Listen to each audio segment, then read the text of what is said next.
నమస్తే welcome to YOYO TV. SC ఎస్టీల ఉపవర్గీకరణపై సుప్రీంకోర్టు తీర్పు తర్వాత కీలక పరిణామాలు చోటు చేసుకుంటున్నాయి. దీన్ని వ్యతిరేకిస్తూ రిజర్వేషన్ బచావో సంఘర్ష సమితి బుధవారం భారత్ బంద్కు పిలుపునిచ్చింది.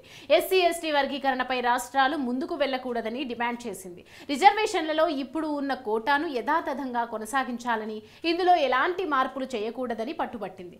రెండు తెలుగు రాష్ట్రాల్లో బంద్ ప్రభావం పెద్దగా కనిపించలేదు.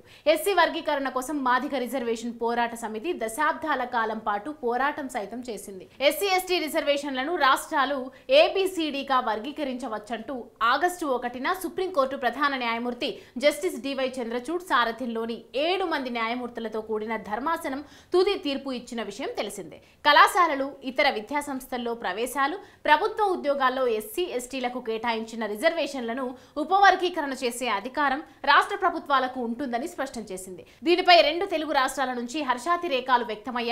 ఎస్సీ వర్గీకరణ కోసం సుదీర్ఘకాలంగా పోరాటం సాగిస్తూ వస్తున్న మాదిగ రిజర్వేషన్ పోరాట సమితి అధ్యక్షుడు మందకృష్ణ మాదిగ ఈ తీర్పును స్వాగతించారు. వర్గీకరణ చేసే అధికారం రాష్ట్రాలకే ఉందని సుప్రీంకోర్టు చెప్పడం తమ పోరాటానికి నిదర్శనమని అన్నారు. వర్గీకరణపై సుప్రీంకోర్టు రాజ్యాంగ ధర్మాసనం ఇచ్చిన తీర్పును ముఖ్యమంత్రి రేవంత్ రెడ్డి స్వాగతించారు. ధర్మాసనానికి మనస్ఫూర్తిగా కృతజ్ఞతలు చెబుతున్నానని అన్నారు.